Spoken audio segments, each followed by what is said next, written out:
بسم اللہ الرحمن الرحیم. السلام علیکم. Dear students of class 9th, I am your Urdu teacher Maimuna. I hope you all are well and safe with your family at home. Student, as you know the pandemic of COVID-19, because of it I have started your lecture. So take out your Urdu book and open page number 110. نظم میں نعت جس کے شاعر امیر منائی ہیں. منشی امیر منائی 1832 کو لکھنؤ میں پیدا ہوئے. آپ کا شمار اپنے عہد کے قادر الکلام شاعروں میں ہوتا ہے. امیر منائی کا غزل اور نعت کی طرف زیادہ رجحان رہا. ان کی نعتوں میں آورت کے مقابلے میں آمد کا رنگ غالب ہے. ان کی اہم تصانیف میں مرات الغیب، صنم خانہ عشق اور ایک نعتیہ دیوان محمد خاتم النبیین صلی اللہ علیہ وسلم شامل ہے. نعت وہ نظم جس میں رسول صلی اللہ علیہ وسلم کی تعریف بیان کی جائے. اس نعت میں بھی شاعر امیر منائی حضرت محمد صلی اللہ علیہ وسلم سے اپنی بے پناہ محبت اور عقیدت کا اظہار کر رہے ہیں. ان کی شدید آرزو ہے کہ وہ روضہ رسول پر حاضر ہوں اور اپنی تمام عمر آپ کے در پر گزار دیں. نعت کا پہلا شعر: سبق بے شک آتی مدینے سے تو ہے کہ تجھ میں مدینے کے پھولوں کی بو ہے.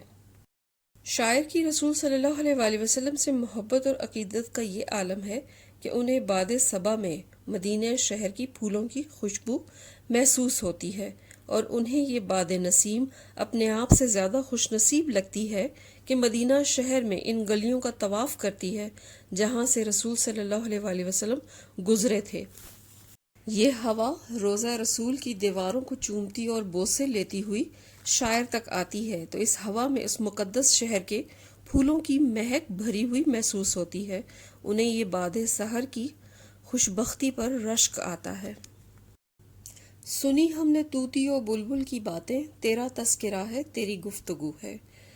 شاعر کو رسول صلی اللہ علیہ وسلم کی ذات مبارک سے اس حد عقیدت و محبت ہے کہ ان کی زبان پر آپ صلی اللہ علیہ وسلم کا اسم مبارک تسبیح رہتی ہے اور اسی طرح انہیں ہر پرندے کی چہکار میں آپ کا ذکر سنائی دیتا ہے. یہ پرندے بھی مخلوق خدا ہیں جو ہر لمحہ اپنے رب اور اس کے محبوب کا ذکر کرتے رہتے ہیں. شاعر یہ سمجھانا چاہ رہے ہیں کہ یہ بے زبان پرندے اپنی اپنی بولیوں میں ذکر الہی اور ذکر رسول میں مصروف ہیں تو ہم جو اشرف المخلوقات ہیں اور اپنے رب کے نائب بھی اس حقیقت کو یکسر فراموش کر دیتے ہیں کہ قرب الہی کے لیے ضروری ہے کہ اس کے محبوب سے محبت کی جائے. پہلے عشق رسول کی منازل طے کرنی ہوں گی تب کہیں جا کر قرب الہی نصیب ہوگا. شعر نمبر 3: جیوں تیرے در پر مروں تیرے در پر، یہی مجھ کو حسرت یہی آرزو ہے. شاعر کا دل عشق رسول صلی اللہ علیہ وسلم سے منور ہے اور ان کی شدید آرزو اور خواہش ہے کہ وہ روضہ رسول کی زیارت کریں اور اپنا سب کچھ آپ کے قدموں میں نچھاور کر دینا چاہتے ہیں. ایک سچے عاشق رسول کی طرح وہ بھی اس دنیا سے لا تعلق ہو کر صرف رسول صلی اللہ علیہ وسلم کا قرب حاصل کرنا چاہتے ہیں. ان کی حسرت ہے کہ وہ روضہ رسول کو اپنا دائمی مسکن بنا لیں، یہاں تک کہ در رسول پر ہی موت کو گلے لگائیں. شاعر کو انتظار ہے کہ کب ان کی یہ خواہش پوری ہوگی. شعر نمبر 4: جمیں جس طرف آنکھ جلوہ ہے اس کا، جو یک سو ہو دل تو وہی چار سو ہے. شاعر عشق رسول کی کئی منازل طے کر چکے ہیں جہاں اب حال دل یہ ہے کہ ہر طرف آپ صلی اللہ علیہ وسلم جلوہ افروز دکھائی دیتے ہیں. یہ حقیقت روز روشن کی طرح عیاں ہے کہ اس کائنات کی تخلیق کا سبب آپ صلی اللہ علیہ وسلم کی ذات اقدس ہے. جس پر یہ راز آشکار ہو گیا تو اس نے آپ سے اپنا تعلق قائم کر لیا. کچھ ایسا ہی حال شاعر کا ہے کہ جب چشم قلب سے یکسو ہو کر دیکھا تو چار سو نبی صلی اللہ علیہ وسلم کے جلوے نظر آئے. شاعر سچائی کو جانتے ہیں کہ قرب الہی کے لیے حب رسول لازم و ملزوم ہے. شاعر کہتے ہیں کہ میری دلی تمنا ہے کہ میرا تعلق رسول صلی اللہ علیہ وسلم سے جڑ جائے جو کبھی نہ ٹوٹ سکے. یہ حقیقت ہے کہ راہ عشق آسان نہیں، چاہے وہ مجازی ہو یا حقیقی. یہ وہ راہ ہے جہاں دکھوں اور مصائب کے سوا کچھ نہیں، مگر ایک سچے عاشق کے لیے یہ مشکل آزمائش کوئی معنی نہیں رکھتی. سچائی اور حق کا راستہ بے شک مشکل ہے لیکن یہی راستہ برحق ہے. شاعر کی شدید خواہش ہے کہ وہ دنیا کی رنگینیوں سے اپنا دامن چھڑا کر سنت رسول اور آپ صلی اللہ علیہ وآلہ وسلم کی تعلیمات پر عمل کریں، اور اسی راستے پر چلتے ہوئے انہیں موت بھی آ جائے تو کوئی غم نہیں، بلکہ یہ تو ان کے دل کی حسرت اور خواہش ہے کہ جب وہ دنیا سے کوچ کریں تو اللہ اور اس کے رسول کے فرما بردار غلام کی حیثیت سے کوچ کریں۔ شعر نمبر 6۔ یہاں ہے ظہور اور وہاں نور تیرا، مقام میں بھی تو لا مقام میں بھی تو۔ یہ شعر اس امر کی طرف اشارہ کرتا ہے کہ کائنات کی تخلیق سے پہلے اللہ تعالیٰ نے اپنے نور سے آپ کو تخلیق کیا۔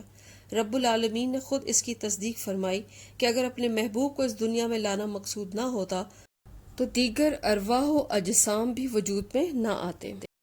اس لیے شاعر کہتے ہیں کہ اس جہان فانی میں اللہ تعالیٰ نے اپنے نور کی جلوہ افزائی کو نبی پاک صلی اللہ علیہ وآلہ وسلم کی صورت میں ہم پر واضح کر دیا۔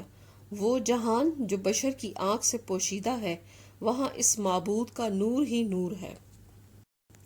نور الہی کے رازوں سے کسی طرح بھی انسان آشنا نہیں ہو سکتا، اس لیے اللہ تعالیٰ نے اپنے نور نظر رسول صلی اللہ علیہ وآلہ وسلم کو بشر کے سانچے میں ڈال کر دنیا میں بھیج دیا۔ اسی لیے تو کہتے ہیں کہ آپ صلی اللہ علیہ وآلہ وسلم دو جہانوں کے لیے رحمت العالمین ہیں۔ شعر نمبر 7۔ جو بے داغ لالا جو بے خار گل ہے، وہ تو ہے وہ تو ہے وہ تو ہے وہ تو ہے۔ نعت کے آخری شعر میں شاعر آپ کی شان عظمت کو بیان کرتے ہوئے کہتے ہیں کہ آپ صلی اللہ علیہ وآلہ وسلم کی ذات اقدس سب سے اعلیٰ و ارفع ہے۔ آپ صلی اللہ علیہ وآلہ وسلم کی شخصیت ہر عیب سے پاک ہے۔ آپ صلی اللہ علیہ وآلہ وسلم کی صورت پاک جہاں حسن و جمال کی مثال تھی، وہاں آپ صلی اللہ علیہ وآلہ وسلم کا حسن اخلاق حلیم و مروت کا مرقع تھا۔ شاعر کہتے ہیں کہ آپ صلی اللہ علیہ وآلہ وسلم کی ذات ایسا حسین اور نایاب و خوشنما پھول ہے جو ہر ایک کو اپنا گرویدہ کر لیتا ہے، اور اس حسین گل لالہ میں کوئی کانٹا بھی نہیں جو قریب آنے والے کو زخمی اور رنجیدہ کر دے۔ آپ صلی اللہ علیہ وآلہ وسلم کی ذات ہر عیب سے پاک ہے۔ آپ صلی اللہ علیہ وآلہ وسلم کی ذات اقدس ہر ایک کے لیے، دوست ہو یا دشمن، سب کے لیے محبت اور رحمت کا باعث بنی۔ آپ صلی اللہ علیہ وآلہ وسلم سے کسی کو کبھی کوئی تکلیف اور دکھ نہیں پہنچا۔ اللہ تعالیٰ نے آپ کو رحمت العالمین بنا کر بھیجا ہے۔ امید ہے کہ نعت کے ہر اشعار کی مفہوم و تشریح آپ کو سمجھ میں آ گیا ہوگا۔ Thank you students. You should pray from Allah to keep us all safe from COVID-19. Stay home, stay safe. Allah Hafiz.